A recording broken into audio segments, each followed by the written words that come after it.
부산 기장 앞바다. 가을 햇살이 차갑게 빛나며 바람이 깃발을 흔들었다. 군 가족들을 맞이하기 위해 준비된 행사장 입구는 정돈된 질서와 긴장으로 가득 차 있었다. 파란색 군기를 붙든 깃대가 덜컥거리며 울리고 바닷바람은 짠내와 함께 차가운 묵직함을 끌어왔다. 그 순간 구두굽 소리가 단정하게 깔린 콘크리트를 따라 울려 퍼졌다. 또각 그 소리는 행사장의 시선을 자연스럽게 이끌었다. 힐을 신은 여자가 모습을 드러낸 것이다. 그녀는 병장 윤태호의 고모 한서진이었다. 40대 초반, 정제된 듯한 단발머리에 베이지빛 코트를 걸쳤고 안에는 은은한 색감의 블라우스와 어두운 톤의 치마를 매치했다. 군 행사에 오는 여느 가족들과는 확연히 달랐다. 검은 패딩이나 편한 차림 대신 세련되고 차분한 도시인의 옷차림이 그녀를 돋보이게 했다. 순간 가족석 주변에서 작은 웅성거림이 일었다.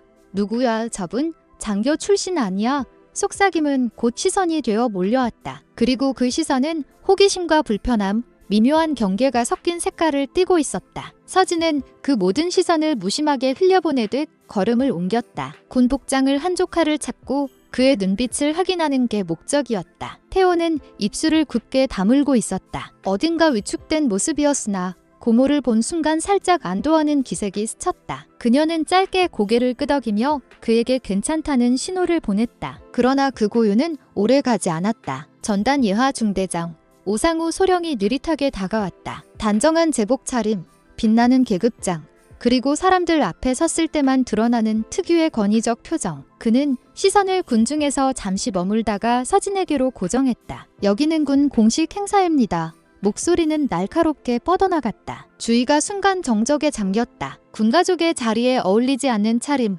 어울리지 않는 태도로 오신 것 같군요. 속삭임은 비웃음으로 번졌다. 몇몇 간부는 입꼬리를 올리며 슬쩍 휴대폰을 꺼내 들었다. 렌즈가 은밀히 반짝였다. 기록, 증거, 언젠가 누군가를 향해 사용될 수 있는 무언가. 서진은 그것마저 의식하고 있었지만 표정은 고요했다. 그녀는 단지 시선을 잠시 돌려 깃발이 흔들리는 모습을 바라봤다. 바람이 깃발을 두드리는 소리가 마치 대답처럼 이어졌다. 태호의 눈에는 불안과 분노가 교차했다. 손가락이 떨리고 주먹이 서서히 쥐어졌다. 그러나 그는 아무 말도 할 수 없었다. 오상우의 권위적 존재 앞에서, 게다가 고모가 연루된 상황에서 더더욱 오상우는 한 걸음 앞으로 나왔다. 군은 가볍게 볼 수 있는 조직이 아닙니다. 여기 계신 분은 아마 군의 진정한 의미를 이해하지 못하시는 것 같군요. 말끝은 점점 매서워졌다. 눈길은 서진이 아니라 태호에게로 옮겨졌다. 군인의 가족이라면 최소한의 예의와 정신은 보여야 하지 않겠습니까? 윤 병장, 자네는 어째서? 그 순간 태호는 고개를 숙였다. 숨이 막히는 듯했다. 그의 안에서 수치와 공포, 그리고 억눌린 분노가 뒤엉켰다. 그러나 그는 고모를 쳐다보았다. 서진은 여전히 무표정했다. 서진은 조용히 종이컵을 들어 물 한 모금을 삼켰다. 그리고 팔목의 시계를 확인했다. 그 단순한 행동은 마치 준비된 신호처럼 보였다. 사람들은 그녀의 눈빛이 흔들리지 않는다는 사실에 잠시 말을 잃었다. 오상우의 목소리는 점점 커졌다. 군중을 향한 설교처럼, 누군가를 단죄하는 재판처럼. 군의 품격을 훼손하는 행동은 용납할 수 없습니다. 공개 행사에서 이토록 부적절한 상황이라니. 그는 점점 확신에 차오른 듯 마치 지금 이 자리에서 반드시 상대를 꺾어야 한다는 집착에 휩싸여 있었다. 태호는 숨을 몰아쉬며 고개를 들었다. 그의 주먹은 이미 손등이 하얗게 될 정도로 힘이 들어갔다. 그러나 그가 말하려는 순간 서진의 시선이 그를 멈추게 했다. 짧고 단호한 시선. 하지 마라. 서진은 천천히 휴대폰을 꺼냈다. 그리고 단 한 번 짧게 전화를 걸었다. 목소리는 낮고 담담했다. 지금 광안 항로 진입했지? 좋아. 7분 내 도착. 뚝. 통화는 단숨에 끊겼다. 그녀는 다시 무표정으로 컵을 내려놓았다. 주변에서 작은 중얼거림이 흘러나왔다. 설마 깃발은 여전히 바람에 펄럭였고 렌즈는 계속해서 이 순간을 기록하고 있었다. 부두 끝에서 바람이 강하게 불어왔다. 깃발은 순식간에 수평으로 휘날리며 마치 바다 자체가 거대한 손으로 흔들어대는 듯했다. 그 순간 군가족 행사장으로 연결된 진입로에서 묵직한 엔진음이 울렸다. 검은색 승합차 2대, 이어서 군 경호 차량 한 대가 줄지어 나타났다. 차 앞유리에 붙은 해군기 마크가 햇빛을 받아 번쩍였다. 사람들의 시선이 일제히 돌아갔다. 누구지? 행사 일정에 없던 차량인데. 속삭임이 흘렀다. 긴장감은 순식간에 퍼졌다. 깃발과 바람, 그리고 엔진의 저음이 묘하게 어울려서 행사장의 공기를 바꿔놓았다. 차문이 열리고 제복을 입은 장군이 내렸다. 은빛 별 하나가 선명하게 빛나는 계급장 해군 특수전전단 부사령 임재현 준장이었다. 그는 발을 내디디자마자 주변의 장교와 병사들이 자동적으로 경례 자세를 취하게 했다. 충성, 짧고 단호한 경례 소리가 연병장에 울려 퍼졌다. 그러나 임재원의 시선은 오상우 소령에게 가지 않았다. 군중을 가르며 직선으로 서진을 향했다. 그리고 그녀 앞에서 정자세를 취하더니 낮고 또렷한 목소리로 말했다. 보고가 늦었습니다. 선배님. 순간 시간 자체가 얼어붙은 듯했다. 행사장 전체가 정적에 휩싸였다. 선배님의 한마디가 모두의 뇌리에 강하게 꽂혔다. 오상우의 눈이 크게 흔들렸고 가족들은 서로의 얼굴을 확인하듯 쳐다보았다. 태호는 숨을 멈춘 채 고모를 바라봤다. 서진은 잠시 눈을 감았다가 아무런 표정 변화 없이 임재원을 마주했다. 그녀는 굳이 설명하지 않았다. 대신 임재원의 말이 이미 충분한 사실을 드러내고 있었다. 서진은 단순한 조카의 보호자가 아니라 과거 해군 전략사령부의 핵심 참모, 수많은 연합해상훈련을 설계했던 전설적 실적의 예비역 대령이었다. 그리고 현재 국방정책연구소의 선임연구위원으로 군 내부에서조차 그림자 어른으로 불리는 존재. 숨죽인 공기 속에서 오상우는 입술을 달싹였다. 그러나 아무 말도 나오지 않았다. 그의 내면은 공포와 혼란으로 무너지고 있었지만 동시에 군중 앞에서 체면을 지켜야 한다는 압박이 몸을 옥죄었다. 그는 마지못해 고개를 돌려 마치 상황을 부정하듯 고개를 저었다.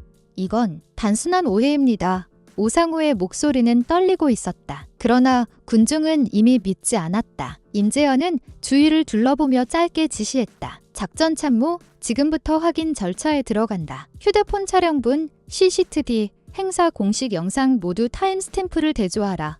즉각적으로 장교 한 명이 뛰어나갔다. 노트북이 연결되고 모니터에 영상이 띄워졌다. 동시에 휴대폰에 찍힌 화면이 증거처럼 나열되었다. 렌즈가 잡아낸 장면에는 분명히 오상우가 서진을 향해 모욕적인 발언을 하는 순간이 담겨 있었다. 사람들 앞에서, 태호 앞에서 정확한 시간과 음성까지 기록되어 있었다. 부사수 하사, 방금 장면 확인했나?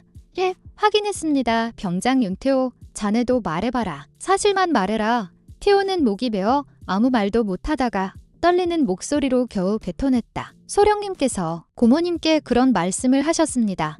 짧고 단호한 진술이었다. 고개를 숙인 채였지만 목소리만큼은 진심이었다. 서진은 한 발짝도 움직이지 않았다. 그녀의 내면은 감정으로 요동쳤지만 바깥으로 드러난 것은 오직 절차를 존중하는 태도였다. 지금 필요한 건 개인 감정이 아니라 조직의 기준을 세우는 일이었다. 임재헌은 다시 오상우를 향해 시선을 돌렸다. 목소리는 차갑지만 흔들림이 없었다. 오소령, 오늘 여기서 배워야 할 건 권위가 아니라 품위입니다. 그 순간 군중 속에서 작은 탄성이 흘렀다. 태호의 가슴은 복잡하게 뛰었다. 지금 눈앞에서 드러나는 고모의 진짜 세계, 그가 알던 것보다 훨씬 깊고 훨씬 큰 세계였다. 혼란과 경외가 동시에 밀려왔다. 임재헌은 곧바로 뒤를 이었다. 1차 조치 후 직무정지. 감찰과 동행하라. 지휘봉 같은 목소리의 주변이 술렁였다. 중대장 한 명이 현장에서 직무정지를 당하는 광경은 흔히 볼 수 있는 일이 아니었다. 오상우의 얼굴은 하얗게 질렸다. 그러나 그 순간 서진의 목소리가 정적을 깨뜨렸다.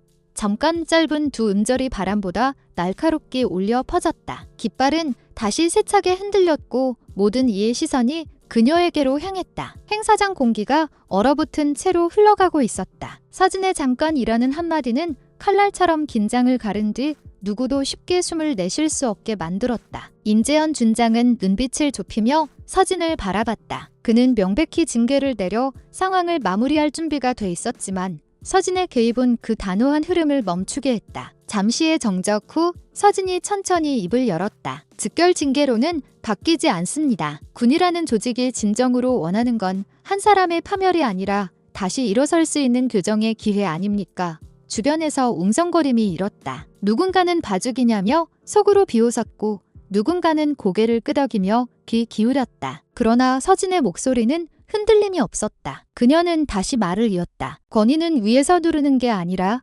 밑에서 떠받치는 것입니다. 지금 필요한 건 벌이 아니라 제대로 된 기준을 몸으로 다시 배우게 하는 일입니다. 윤재현은 팔짱을 낀 채 잠시 생각에 잠겼다. 그의 눈빛엔 법은 내가 챙기겠다, 설계는 선배가 하라는 의미가 담겨 있었다. 결국 그는 짧게 고개를 끄덕이며 자리에서 움직였다. 좋습니다. 여기서 끝내지 않고 절차는 그대로 밥대에 처방은 선배님께서 설계해 주시죠. 서진은 시선을 오상우에게 돌렸다. 오상우는 여전히 굳어 있었고 입술이 파르르 떨리고 있었다. 자존심이 산산이 무너지는 듯한 얼굴이었다. 그녀는 그의 눈을 피하지 않고 말했다. 당신은 최전방원의 기지 보급 생활관 개편 프로젝트에 배치됩니다. 6개월간 현장 보직 수행입니다. 옹성거림이 더 크게 번졌다. 최전방원의 기지라는 단어가 나오자 몇몇 병사들의 표정이 굳었다. 바람 세고 파도 거친 누구도 자원하지 않는 험한 곳이었다. 서진은 이어서 설명했다. 그곳에서 당신은 병사 식단, 생활, 정비 루틴을 직접 몸으로 다시 배워야 합니다. 동시에 성인지, 인권, 리더십 과목 개인 코스를 수료해야 합니다. 실패하면 불명예 전역, 성공한다면 공개 반성문과 사례 발표를 통해 군 내부 교육 자료로 남게 됩니다. 오상우의 얼굴은 점점 붉게 달아올랐다. 치욕이 온몸을 조여왔다. 그러나 가장 참을 수 없었던 건 이어진 말이었다. 지휘는 최열인 중령 아래서 받게 됩니다. 뭐라고요? 오상우의 목소리가 터져나왔다. 여성 지휘관 밑에서요. 공기가 멎은 듯한 정적이 이어졌다. 오상우의 눈빛은 충격과 분노로 가득했다. 그의 입장에선 군 생활 내내 쌓아온 자존심이 무너지는 순간이었다. 그러나 그 말은 동시에 행사장 전체를 싸늘하게 만들었다. 서진은 표정 하나 바꾸지 않았다. 오히려 더 또렷하게 말했다. 당신이 무시한 기준을 여린 중령이 다시 가르칠 겁니다. 네. 행사장 뒤편에서 차가운 기운을 가진 여성이 걸어 나왔다. 단정한 제복의 날선 눈빛, 함정 운용과 기지 재건 경험으로 이미 내부에서 유명한 최열인 중령이었다. 그녀는 짧게 격려한 뒤 오상우를 향해 서늘한 목소리를 던졌다. 당신이 버린 기준, 내가 다시 가르칩니다. 순간 행사장에 있던 모든 사람들이 시선을 빼앗겼다. 여린 중령의 말은 번개처럼 날카롭고 동시에 바다처럼 깊은 무게가 있었다. 오상우는 이를 악물었지만 더는 아무 말도 할 수 없었다. 임재헌이 정리하듯 말했다. 좋다. 감찰 기록에 남기겠다. 교정과 전보 모두 동시에 실행한다. 법적 징계 절차는 내가 챙긴다. 서진은 천천히 숨을 내쉬었다. 그녀의 내면에는 이 사람 하나를 혼내는 게 목적이 아니다라는 확신이 자리 잡고 있었다. 군이라는 조직이 발전하려면 한 사람의 몰락보다 기준을 바로잡는 과정이 필요했다. 태호는 그 장면을 숨죽이며 바라보고 있었다. 그의 눈에는 고모의 방식이 선명히 새겨졌다. 강하지만 차분한 정의, 그리고 누구보다 냉정하면서도 인간을 포기하지 않는 태도. 태호는 알 수 없는 경외감에 사로잡혔다. 바람이 세차게 불어와 행사장의 깃발을 흔들었다. 파도의 소리가 멀리서 들려왔다. 그 소리는 단순한 자연의 울림이 아니라 변화와 교정의 시작을 알리는 북소리 같았다. 임시 지휘소에서의 짧은 회의가 이어졌다. 임재환은 자리에서 일어나며 말했다. 나는 실행을 맡겠다. 선배님, 설계는 전적으로 맡깁니다. 서진은 고개를 끄덕이며 답했다. 권위는 위에서 누르는 게 아니라 밑에서 떠받치는 것. 그걸 체득하게 해야 합니다. 오상우는 끝내 시선을 피하며 자리에서 뒷걸음질 쳤다. 그의 자존심은 이미 무너졌지만 아직도 받아들이기 힘든 현실이었다. 그러나 선택의 여지는 없었다. 교정을 거부한다면 곧장 불명예의 전역이었다. 최열인 중령이 차갑게 마지막 말을 던졌다. 앞으로 6개월 당신의 생활은 내가 결정합니다. 병사와 똑같이 먹고 똑같이 자고 똑같이 훈련합니다. 거기서 무너진 기준을 다시 세우세요. 서진은 잠시 태호를 바라봤다. 사람들 속에서 홀로 긴장으로 굳어있는 조카의 표정이 눈에 들어왔다. 그녀는 그에게 다가와 아주 낮게 다른 사람은 들을 수 없게 말했다. 넌 내 자리에서만 제대로 해. 빛은 서서히 오니까. 태호는 그 말에 눈을 크게 떴다. 짧지만 깊은 울림이 그의 가슴에 새겨졌다. 화면은 전환되듯 멀리 오네 기지를 비추었다. 거센 파도가 부두를 때리고 녹슨 철문이 삐걱거리며 흔들리고 있었다. 낡은 관행의 상징 같은 철문은 곧 열리려는 듯.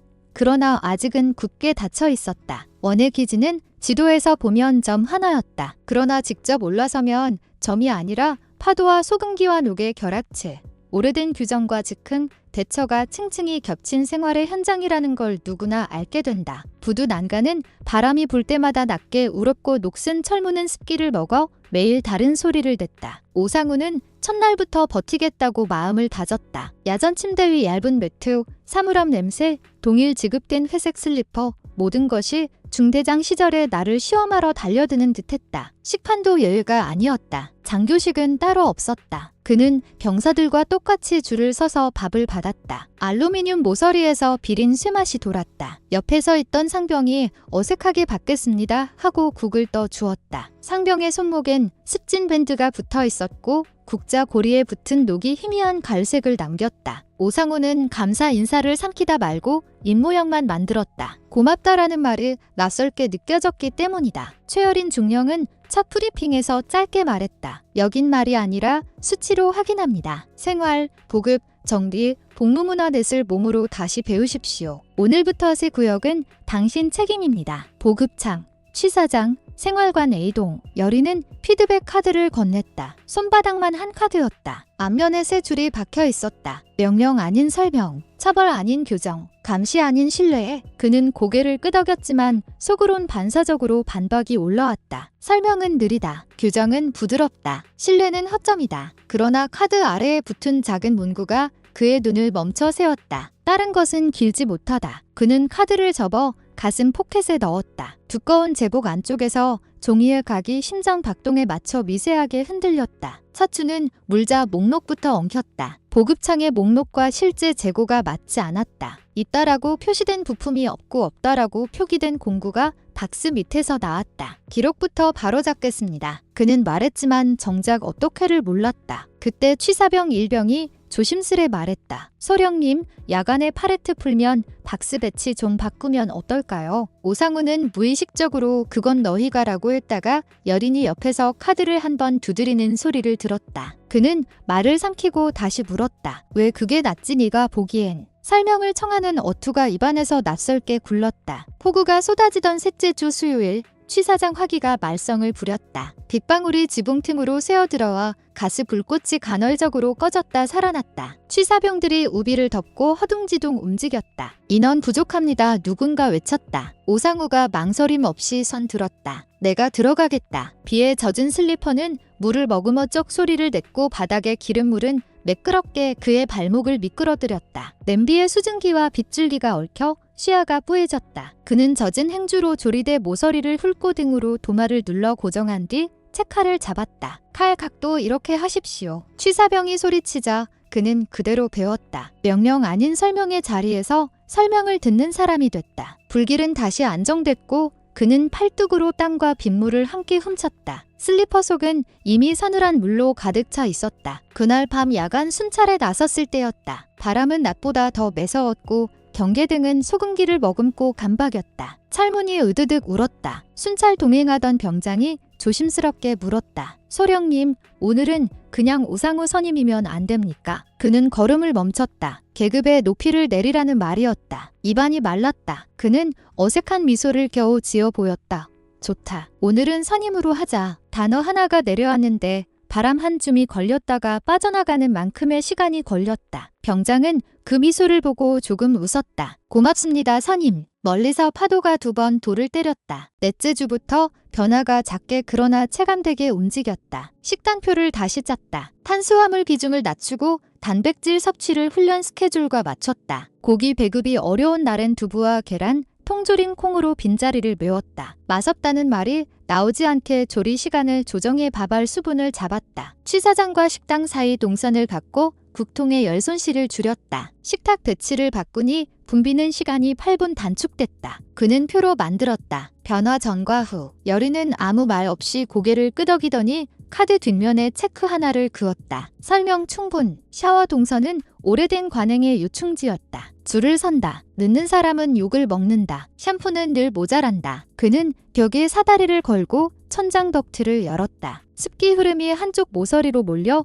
물때가 집중되는 걸 손전등으로 확인했다. 배수구 체결 링을 교체하고 샴푸와 비누 비치를 고정 포대에서 슬라이딩 포대로 바꿨다. 먼저 쓰는 사람이 가져간다가 아니라 모두가 쓰고 남긴다가 되게 했다. 샤워장은 15분 안에 증기가 덜 찼고 대기줄은 이틀 뒤 반으로 줄었다. 처벌 아닌 교정 체크. 여린이 두 번째 체크를 그었다. 취침 기상 벨은 소리의 문제가 아니라 리듬의 문제였다. 그는 병사들과 함께 실제 소음을 측정했다. 금속 벨의 고음이 수면을 난폭하게 깨운다는 걸 데이터로 보여줬다. 고음을 억제하고 저음 벨과 점등을 조합한 두 단계 기상을 시범 도입했다. 1차 저음, 2차 점등, 3차 브리핑. 불평이 줄었고 지각도 줄었다. 감시 아닌 신뢰 체크. 카드의 세 번째 체크가 들어갔다. 카드 앞면의 세 줄은 이제 더 이상 구호가 아니라 손에 잡히는 변화의 라벨이 됐다. 변화의 중심에는 사람의 상처가 있었다. 어느 일요일 한 병사가 상담실 앞에 서성였다. 16칸짜리 가슴 포켓을 괜히 만지작거리며 오르락내리락했다. 여린이 먼저 문을 열었다. 들어오세요. 병사는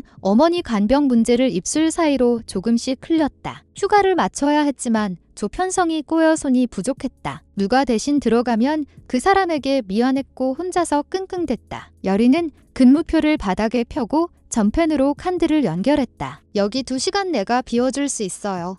나머지는. 그녀는 조용히 전화 몇 통을 돌렸다. 성실하게 부탁드린다는 말 대신 그가 했던 대체 근무 기록을 자료로 보여주며 설득했다. 병사는 말없이 울었다. 오상우는 문 밖에서 그걸 보았다. 리더십이란 단어가 카드의 글씨에서 사람의 표정으로 옮겨 붙는 순간이었다. 왜 묻던 그는 어떻게를 보기 시작했다. 그리고 회의실 화이트보드 가장 아래 작은 글씨로 적었다. 미안합니다에서 제가 하겠습니다로. 전단 전체도 바뀌고 있었다. 인재원은 상호 존중, 성인지, 갑질 제로 캠페인을 전면에 걸었다. 문구가 아니라 사건 처리 표준을 바꿨다. 신고 창구를 단일화하고 보고 체계를 짧게 만들었으며 재발 방지안까지 한 번에 묶는 원스톱 포맷을 적용했다. 각 중대은 QR코드가 붙었다. 불편 신고, 지연 금지, 즉시 회신. 서진은 외부 강의와 교재 자문을 맡았다. 그는 권위는 위에서 누르는 게 아니라 밑에서 떠받친다는 문장을 첫 장에 넣었다. 마지막 장엔 현장 사례를 실었다. 취사장에서 젖은 슬리퍼가 흘린 물자국까지 포함해 어떻게 교정이 작동하는지. 6째 주 폭우가 다시 왔다. 이번엔 조리대가 아니라 보급창 천장 일부가 스며들었다. 그는 공구를 들고 올라가 방수 테이프를 붙였다. 물이 손목을 타고 흘러내려 소매 안으로 들어왔다. 선임 거기 위험합니다. 병사의 외침에 그는 아래를 내려다봤다. 찰문이 바람에 흔들리며 낮은 목소리로 울었다. 그는 대답 대신 손을 들어 괜찮다는 표시를 했다. 테이핑이 끝나고 내려온 그의 슬리퍼에서 다시 쩍 소리가 났다. 그 소리는 이제 굴욕의 소리가 아니라 일을 마친 발의 소리였다. 그날 저녁 야간 순찰에서 그 병장을 다시 만났다. 선임 오늘 저 어머니께 통화했어요. 중령님이 도와주셔서. 그는 고개를 끄덕였다. 그래, 내일 내 조편성은 내가 직접 보겠다. 단어 선택은 더 이상 힘들지 않았다. 바람은 여전했고 파도는 같은 박자로 철제 계단을 두드렸지만 그의 귀엔 소리가 달리 들렸다. 바람의 방향이 바뀐 건 아니었다. 그가 서 있는 방향이 바뀌고 있었다. 생활관에서의 브리핑은 이제 질문으로 시작했다. 오늘 바뀐 동선 중에 가장 불편한 점. 샤워 대기줄에서 신발 젖는 구간이 여전히 있습니다. 좋다. 배수 매트도 칸 추가. 취침 전 정리 시간이 애매합니다. 정리, 조장 책임 5분, 개인 책임 5분. 그는 시켜라 대신 해보자를 말했다. 병사들의 표정이 변했다. 경계, 관찰, 조심스런 신뢰. 대답은 짧아졌고 고개 끄덕임은 많아졌다. 칭찬도 정확했다. 지금 방금 내 보고 핵심만 짚었다. 다음에도 그 톤으로. 여린에게서 배운 방식이었다. 일과 후 그는 여린의 피드백 카드를 꺼내 들면 여백의 작은 메모를 덧붙였다. 설명은 시간을 절약한다. 교정은 사람을 남긴다. 신뢰는 속도를 높인다. 그의 글씨는 아직 굳었다 풀렸다를 반복했지만 줄기는 가지런했다. 여린이 건너와 카드 위에 빨간 점 하나를 찍었다. 칭찬은 정확히. 그 말 자체가 칭찬이었다. 7째 주 그는 생활, 보급, 정비, 복무문화 개편안을 하나의 묶음으로 정리했다. 식단 재구성표, 샤워 동선 도면, 취침 기상 리듬 설계, 보급창 팔레트 지도, 취사장 안전 체크리스트, 감수성 성인지 교육 일정표, 그리고 마지막으로 언어 가이드, 지시문을 설명문으로 바꾸는 문장 예시 20개, 헤라를 하자로, 왜 안 했나를 어디서 막혔나로. 문장 하나가 바람의 방향을 바꾸지는 못하지만 사람이 선 방향을 바꿀 수는 있었다. 보고 당일 강당의 의자는 조금 낡았으나 깨끗이 닦여 있었다. 스크린엔 파도 영상 대신 도표가 떴다. 그는 정복이 아니라 작업복 상의를 걸쳤다. 질문을 받으면 바로 현장으로 내려갈 생각이었다. 여린과 임재헌 그리고 몇 개의 부대 대표가 자리를 채웠다. 병사들도 뒤쪽 절반을 채웠다. 그는 앞에 서서 종이를 넘겼다. 목소리는 낮았고 마른 간격을 두고 나왔다. 개편안 완료했습니다. 제 이름은 빼주십시오. 작업은 다 같이 했고 실수도 다 같이 줄였습니다. 강당이 조용해졌다. 그는 확대된 표에서 자신의 이름 대신 팀이라는 라벨을 붙였다. 여린은 가만히 그를 보았다. 한때 여성 지휘관 밑에서요라고 소리치던 사람이 이제 내 이름을 빼달라고 말하고 있었다. 냉정하되 공정했던 그녀는 칭찬을 아끼지 않았다. 그러나 그 칭찬은 한 문장으로 충분했다. 결제란 가장 아래 칸 그녀가 펜을 가져가 한 줄을 적었다. 좋습니다. 다음은 발표입니다. 당신이 빗소리가 창틀을 두드렸다. 누군가의 슬리퍼가 아주 작게 쩍하고 울렸다. 기록으로 남기는 용기, 그 순간이 문을 두드리고 있었다. 가을 햇살이 다시 바다 위로 흘러내렸다. 1년이 지났다. 같은 장소, 같은 깃발. 그러나 공기는 달랐다. 어느 가족 행사 현장은 여전히 규율이 살아있었지만 분위기는 확연히 부드러워졌다. 강풍에 펄럭이는 깃발은 이번엔 위로 치솟는 게 아니라 낮게 사람들의 머리 위에서 그늘처럼 드리워졌다. 윤태호는 이제 병장이 아니었다. 그는 곧 타사임관을 앞두고 귀환한 상태였다. 제복은 여전히 군기가 서 있었지만 태도의 결은 달라져 있었다. 행사장 입구에서 그는 신병들의 부모를 맞이했다. 안녕하십니까. 하사임관 예정자 윤태호입니다. 불편하시면 언제든 말씀해주세요. 그 말은 의례적인 인사 같았지만 진심이 실려 있었다. 부모들은 낯선 군 부대 환경에 긴장했으나 그의 첫마디의 어깨를 조금 내려놓았다. 몇몇 어머니들은 눈시울을 붉히며 고개를 끄덕였다. 태호의 손에는 여벌 슬리퍼가 들려 있었다. 힐을 신고 온 한 방문객에게 그는 웃으며 건넸다. 여기 바닥이 미끄럽습니다. 이걸 신으시면 편하실 겁니다. 그 장면을 본 몇몇 병사들은 조용히 서로 눈빛을 주고받았다. 불과 1년 전 같은 휠 소리가 행사장의 정적을 가르며 불편한 시선들을 끌어당겼던 순간을 기억하고 있었기 때문이다. 이번엔 달랐다. 과거의 모티프가 반전되어 새로운 이야기를 쓰고 있었다. 행사 시작 전 대형 스크린의 브리핑 화면이 떴다. 굵은 글씨가 화면을 가득 채웠다. 갑질 제로, 존중 우선, 고충 즉시 대응, 세 가지 원칙은 더 이상 구호가 아니었다. 전단은 1년간 일을 행동수칙으로 실명제 가이드라인에 넣어 공식화했다. 각 중대와 기지, 생활관 벽마다 QR코드가 붙었고 신고가 접수되면 48시간 내에 반드시 회신되는 체계가 굳어졌다. 보고를 뭉개던 관행은 사라졌고 병사들은 눈치 대신 규정을 믿게 되었다. 강당이 어두워지고 스크린에 첫 슬라이드가 떴다. 그 화면에는 오상우 소령의 자술서가 그대로 비쳤다. 일부 개인정보만 모자이크 처리됐을 뿐 글씨의 힘은 숨겨지지 않았다. 저는 공개 행사장에서 군의 품위와 가족을 모욕했습니다. 변명하지 않겠습니다. 기록은 변명보다 강했습니다. 오상우는 단상에 섰다. 목소리는 낮았으나 떨리진 않았다. 제가 틀렸습니다. 교정의 기회를 통해 다시 배웠습니다. 명령보다 설명이 오래가고 처벌보다 교정이 사람을 남기며 감시보다 신뢰가 속도를 높입니다. 제가 바꾼 게 아니라 나부터 바뀌었습니다.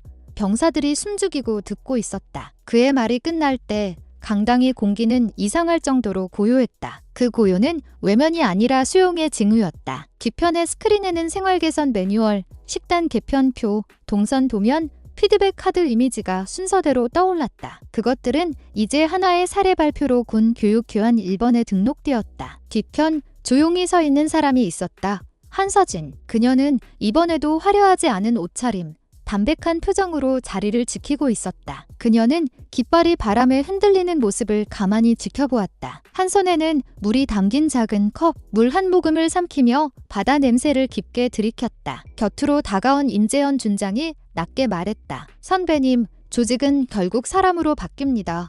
서진은 대답하지 않았다. 대신 미소를 지으며 깃발을 빨아봤다. 깃발은 높이 치켜들린 채로 뻣뻣하게 서 있지 않았다. 더 낮게 내려와 사람들의 머리 위를 부드럽게 덮고 있었다. 행사가 마무리될 무렵 태호가 서진 앞으로 다가왔다. 그는 경례 자세를 취하다가 잠시 멈췄다. 그리고 차분히 고개를 숙이며 말했다. 고모, 저 이제 밑에서 떠받치는 사람이 되게요. 서진은 그 말을 듣고 잠시 눈을 감았다. 대답은 하지 않았다. 그러나 그녀의 표정에 스친 미소가 모든 답이었다. 3년 뒤 태호가 정리한 생활 개선 매뉴얼은 타군으로 확산되었다. 원해 기지의 표준 사례는 육군과 공군의 생활관 운영 지침의 참고 자료로 인용됐다. 최열이는 대령으로 진급해 원해 기지를 생활 정비 표준 기지로 끌어올렸다. 그리고 서진이 집필한 짧은 소책자 깃발은 낮게, 바람은 멀리는 장병 필독서로 채택되었다. 깃발은 오늘도 바람을 기다렸다. 높이 치켜드는 게 아니라 낮게 내려 사람들을 덮기 위해. 바람은 머물지 않았다. 더 멀리, 더 깊게 사람들의 마음으로 불어갔다.